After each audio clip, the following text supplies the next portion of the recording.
Good morning, everybody. It's Friday, November 8th, 5:26 a.m. Central Time. Welcome back to Grain Markets and Other Stuff. This is the best grain market podcast on the planet. That's what ChatGPT told me when I asked. What is the best grain market podcast on the planet? It's a Grain Markets and Other Stuff featuring yours truly and Mackenzie Johnston. Now, that is artificial intelligence. I'm not sure that actual intelligence would agree, but, I'll take that, right? Oh, for certain. Hey, Brian.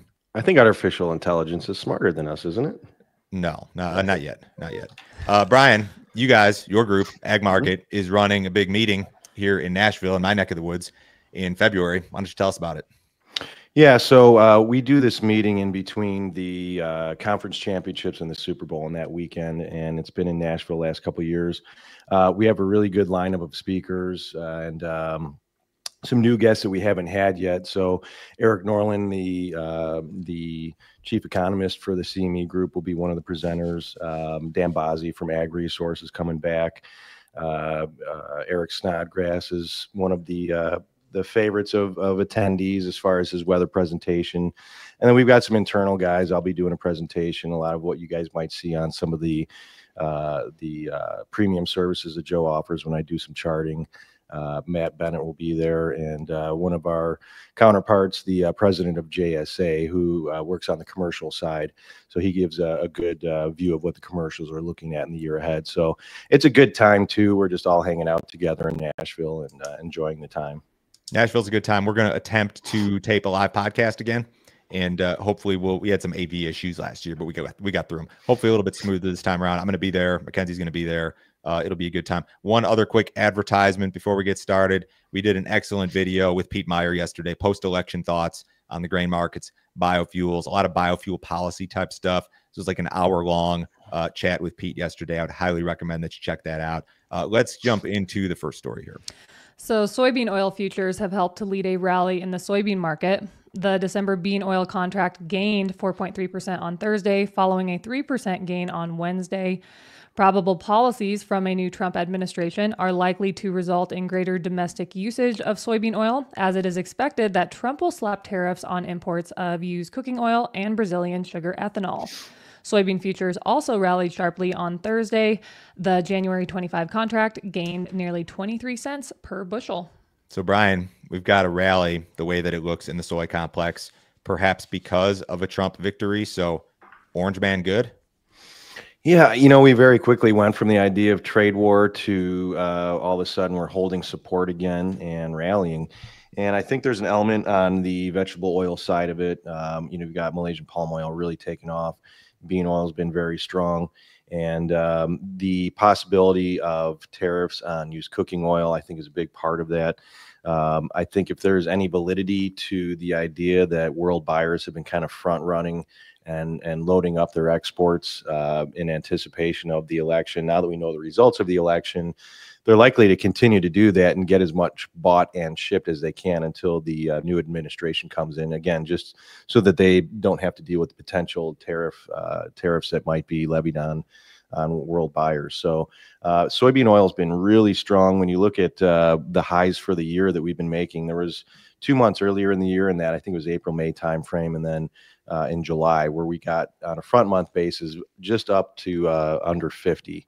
And so if we could see the other side of 50 on bean oil, that would be a very important breakout and making new highs for the year. But until we do that, we're getting pretty close to resistance. As far as the beans themselves go, I think the fact that we were able to get through that late October peak at 10.18 on the January was significant yesterday. We closed above it. We went back and retested it overnight. And I think there's anticipation that we're going to see some lower stocks on beans, possibly some lower yield. And Joe, we touched on this in the premium video earlier in the week. We've gone through a lot of information, whether it is the improving weather in South America, whether it is the delivery period for November soybeans, which typically can cause some weight. And then we got through the results of the election, and we're still holding those lows for August. So structurally, it just appears right now that we were just at the low end of the range, and possibly we go work our way back up to the upper end of the range. But we'll need a little help today from the USDA, I think. Trump wins, soybeans rally, something nobody expected. So, of course, that's exactly what happened. Next story. China announced a $1.4 trillion stimulus package early this morning. China announced that it would allocate the cash to local governments that have been dealing with strains related to hidden debt. China continues to struggle with the impact of debt left from previous stimulus packages like the ones introduced during the global financial crisis of 2008. Traders had largely expected measures of this magnitude to be announced. 1.4 trillion was the exact number that was rumored, and that's what they announced very late yesterday. Is this part of the reason beans rallied yesterday, Brian? Yeah, it might have been part of the element of it. We had some Chinese stimulus last month, and that did provide support to the market. It was rather short-lived, but there was two stimulus packages they had, and the market rallied during that period. And then once they kind of stopped, and we peeled back, and that might have been again timing of the weather in Brazil improving as well. But again, there's not just one single element that moves the market, but a multitude, and this was at least positive yesterday. So it's a nice looking headline for the soybean market. Okay, China buys a lot of beans, but it doesn't change the supply and demand situation globally. It doesn't change the global balance sheets. It doesn't change the probability that Brazil is going to have this monster crop and that China is just not going to need U.S. beans. So I guess it's maybe a feel-good headline, but I don't know if it's any more than that. Yeah, and do any of these stimulus measures cause them to buy more beans? Right. And I don't know that that's really the outcome. It's more of a sentiment thing.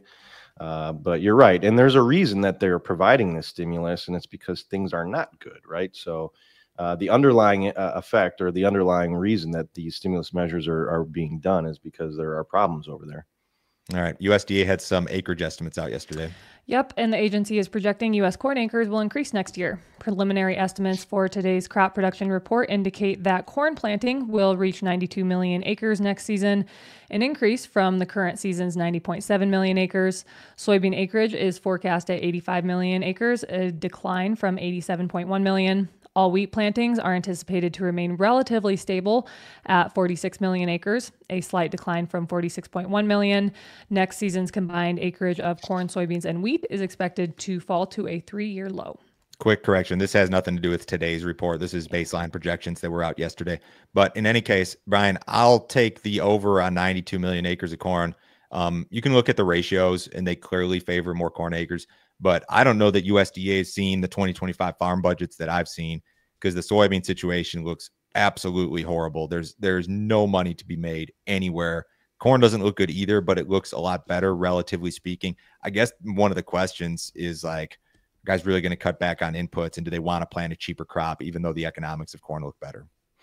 Right. I'm in your camp, Joe. I think we could be closer to 93.5, 94 on corn. I'll take 95. Next year. All right. Yeah. Well, you can have whatever you want. Thanks. You're welcome. But you're right. When you look at the crop budgets as it sits right now, and maybe that means that there's some work to be done.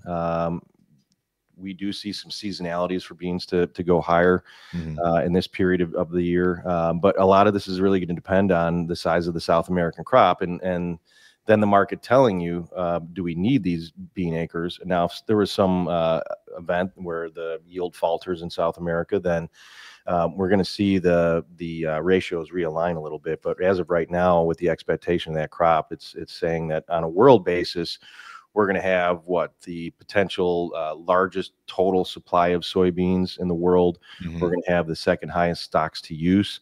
And we've got the corn world numbers kind of trending the other way. So this is the market, needs to see that adjustment. Yeah, absolutely. We ran a customer survey regarding 2025 acreage plans. And the reality of it is that most farmers don't switch acres around every year. Most stick with the normal rotation. 65% of respondents to our survey said we're not changing rotation. And then you had about, I think it was 28% or something like that, said we'll do more corn. And a few people said more beans. But I don't know. I feel like USDA may be a little bit light with the corn acres number, but this is a moving target here for sure. USDA will release its monthly crop production and WASDE report here this morning at 11 Central Time. Traders expect USDA to make marginal downward revisions to its estimate of this year's national corn and soybean yields. As a result, a small reduction to the carryout estimate for both crops is expected. While few changes are expected on the demand side of the U.S. balance sheet, some analysts have argued that USDA's corn demand estimates for both ethanol and exports are too low. I'm one of those analysts. I'm on that camp. I'm in that camp. Brian, are we going to see yield cuts today? You know, if I had to choose one of the two between corn and soybeans to get a yield cut, I would be more in favor of a soybean yield cut than a corn yield cut. But I think there's all the reason in the world, like you mentioned, to see the USDA increase demand for corn on both the export front and the ethanol front. What a long way we've come on soybean export demand. It was 4 months ago. We were talking about how we just didn't have any on the book. And here we are where we've caught up substantially. And so I think there's a decent shot that balance sheets for both corn and soybeans do tighten up today. You could see a friendly corn number if you get a yield cut in corn, and then you also get some demand increases, and those would just be projections, of course. But we'll do export sales next, and the pace of export sales would certainly indicate to me that the number should be higher, but there are some caveats there that we'll discuss. Ethanol production's been fantastic. You can make an argument that we could even be sub, maybe closer to 1.9 today if the right things happen, you know. Well, I mean, if you have a yield adjustment and you see demand increased on both corn and or on both ethanol and on export, you could be sub 1.9 and be closer to 1.8 depending on the yield adjustment, which would look very friendly. I mean, these are all possibilities, but we'll see. It's not to say that those are outright bullish numbers. Like if you get, say, a 1.9 and then a 500 for beans, they're not outright bullish, but they're bullish relative to what we know right now. I mean, Correct. They're friendly relative to what we know right now. It's all about comparison. What do we got next? U.S. corn export sales were impressive last week. Net corn sales surpassed pre-report expectations at 109 million bushels. The print was up 18% from the previous week and also up 18% from the prior 4-week average. Mexico was the largest corn buyer for the week. Net soybean sales were reported at 75 million bushels. The print was down 10% versus the previous week, but up 10% from the prior 4-week average. China was the largest soybean buyer for the week. Net wheat sales were reported at 14 million bushels. The print was down 9% from the previous week and down 20% from the prior 4-week average. Mexico was the largest wheat buyer for the week. That's a fantastic week of corn sales, 2.7, almost 2.8 million.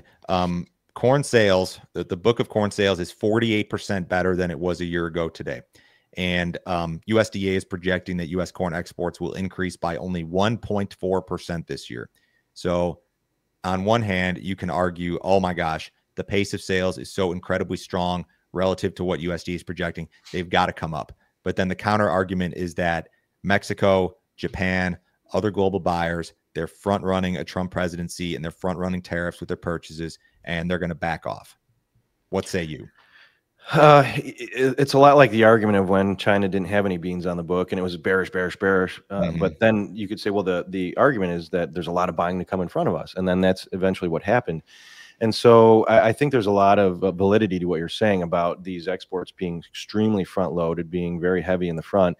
And then what potentially is going to happen is that as we move into the new calendar year, as we have a new South American crop, did we push the expectations of the exports too high because of a pace that's not sustainable? Right. And then do we see later in 2025, as we get into the back half of the marketing year, do we see that pace slow down? Do we see the USDA then kind of pull the export number in a little bit? And a lot of that, again, is going to have to do with the size of the South American crop. But let's not forget that because of that 150 whatever million ton bean crop that they harvested last season, that allowed the Chinese to wait all the way until about mid-July to really start their buying program in the U.S. And if they have 170 million ton bean crop at roughly 9/10 a month, or 9 million tons a month of demand out of China, that pushes them back, to 2.5 months to where they may not need to buy until we get to September of next year. So again, the timing of this and how many of these exports we can hold on to, what the pace that we're going to maintain is going to have an awful lot to do with the next 2 to 3 months of weather in Brazil. I think we've got a little bit of column A, a little bit of column B. I think that this is excellent, and USDA may have to come up, but I think both things can be true. There's probably some front running going on, but they may still be a little bit too low. Soybean sales have improved, so now we're the 5th best of the last 10 years, so we're closer to average. USDA is projecting an increase of an increase of 9%, and we're up 17%. Is that right, Mackenzie? I think you wrote that this morning. Okay, that's correct. So we're where we need to be now. That's good. It's very good. It's much better than where we were a few months ago. That's for sure. Oh yeah. Wheat sales are average-ish, but I think USDA is a little too low there as well. Wouldn't be surprised to see an upward adjustment. USDA released weekly drought monitor data yesterday. The majority of the Corn Belt experienced above normal temperatures last week, along with significant rainfall. The precipitation led to improved drought conditions throughout Missouri, Iowa, and Wisconsin. Conditions also improved in central Minnesota and western Illinois. Drought conditions worsened in western Kentucky, western Ohio, and northern Michigan. Portions of the High Plains also received rainfall last week, and because of this, drought conditions improved across the eastern half of Kansas and throughout much of Oklahoma. Southeast Nebraska also saw conditions improve. When we look at the percentage of U.S. areas experiencing drought, corn country 71%, soybeans 63%, winter wheat 57%, spring wheat 41%, and cattle country 54%. That corn number, corn areas experiencing drought, that was north of 80% last week, right? Yeah, it was 81. It fell 10%. Okay, we've had some pretty substantial rains. The heaviest rains over the last week were in Oklahoma, call it southeastern Kansas, southern Missouri, into parts of Illinois. There's some rain on the radar this morning over HRW wheat country in parts of Colorado, Kansas, Oklahoma, Texas, and the river levels. Or actually, here's the forecast. Still some more rain on the way, but some places will be dry. River levels are going to be back to normal. This is very good, Brian, for a number of reasons. Yeah, I mean, for our export program, this is fantastic. And I think we've seen a reaction in the market in the spreads because of what we're seeing in the river levels improving. Again, there was just concerns about low river levels causing additional freight costs, restrictions on how much weight can be put on barges, which requires more barges to move the same amount of product. So the fact that we're seeing this improve really helps our export program. And I think what we're seeing right now is you've got harvest has come and gone. We've got a producer that sold what they're going to sell out of the field. Now it's in the bin, and the spreads are having to do some work to get the grain to continue to move, and we're continuing to see exports. So this is very positive for us. And the other thing too, it has getting some of the rain in the Midwest takes a little bit of the heat off the idea of seeing a major issue next year. So we've seen really new crop values relative to old crop values kind of static, and old crop has been pretty strong. So this is, I think, had an effect on a few different pieces of the marketplace here recently. This is a rare situation where the Midwest was very dry and caught some rains, and it's actually considered to be kind of a friendly item with regard to the markets. That doesn't happen very often, except in this sort of situation, I guess. Corteva's shares plummeted on Thursday. The seed company's shares plunged by as much as 7% to $57.45, the largest one-day decline since November 2023. The decline comes as the company reduced its earnings outlook due to planting issues in South America. Stunt disease, along with dry weather, has inhibited corn planting down in Argentina. The situation resulted in a 21% decline in the company's net sales. Despite the decline, Corteva's stock is still up about 20% year to date.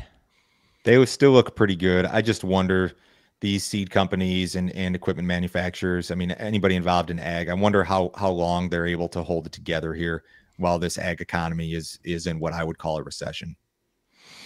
Yeah, I mean, I don't think Corteva is the only one that's seen a sharp drop in their stock value in what you would say, ag centric businesses, right? We've seen Deere make moves, we've seen ADM make moves, and maybe that's not 100% because of the perception of a recession in the ag economy. Some of that's just funky accounting, right? But sure. there's ADM certainly was. Yeah, right. So there's a lot going on, and I just look at that bar here, this last bar on the very right, and that was a new high for the move, and then just a big reversal. So it looks like that definitely was a momentum shifter there. Yeah, I don't know if I'm not a stock picker by any means, but I don't know if these companies that are tied to farming in the U.S. or Brazil are the ones I'd want to own necessarily. Fed cut yesterday. We had one of those. The Fed cut interest rates by a 0.25 point yesterday. The decision received unanimous approval and was widely anticipated by the markets. This reduction follows a more aggressive half-point cut that was implemented back in September. Fed Chair Jerome Powell emphasized that the rate cut aims to bolster the economy, strengthen the labor market, and continue efforts to reduce inflation. However, some analysts argue that the cut may be unnecessary given the anticipated inflationary pressures from Trump's policies. It's expected that the Fed will cut rates by another quarter point in December and then take a break in January to evaluate the effects of its tightening measures. I think they asked Powell about resigning or quitting if Trump asked him to, and he said no. He said, I'm going to finish out my term. Yeah, that's what he said. Yeah, okay. Trump wants to have some say in the interest rate situation. I don't know that he should, but we'll see what happens. I don't know if operating notes, mortgage rates have actually gone up. So the Fed doesn't control all interest rates. They control short-term rates. Right. And there's been, the moves in the short-term rates, like the 2-year versus the 10-year, for example. And we've seen longer-term interest rates go up, even though the shorter-term interest rates have been cut. And so the market maybe doesn't necessarily agree with the Fed. And we'll see, how they play this out with the additional rate cut. And then, again, if we have another cut by the end of the year, that'll be a full percent that we've gotten, in the last, 4 months of the year. So it's funny, you say that, and this is still in an effort to fight inflation, cutting rates, and maybe it's just because they're not cutting it very fast, is their way of saying that they're trying to still fight inflation. But God, you just got the stock market at all-time highs right now, and we're cutting interest rates. Yeah, interesting. What did cattle do yesterday? Cattle futures were up. Live cattle were 42 cents to $1.20 higher. Feeders were down 5 cents to 85 cents higher. Boxed beef fell out of bed yesterday. Choice ended the day at 309.46. That was down 6.13. Select ended the day at 279.72. That was down 3.48. Any thoughts on cattle, Brian? Yeah, I think we've seen some strength because of the results of the election, the stock market being very strong, and that's provided some positive sentiment to, what demand may look like, but still a little concerned about the way the chart looks. There was a big reversal on the weekly continuous charts last week for both live cattle and feeder cattle. Looks like a possible right shoulder for some head and shoulder patterns on both. So we're going to be really looking at not this week's lows, but last week's lows. If those get pushed through on some additional selling, then it's going to, I think, to me, confirm that we've seen the momentum turn back down again. Outside market's pretty quiet on Friday morning, guys. Remember, USDA report at 11 a.m. Central Time. Have a great weekend. We'll be back on Monday.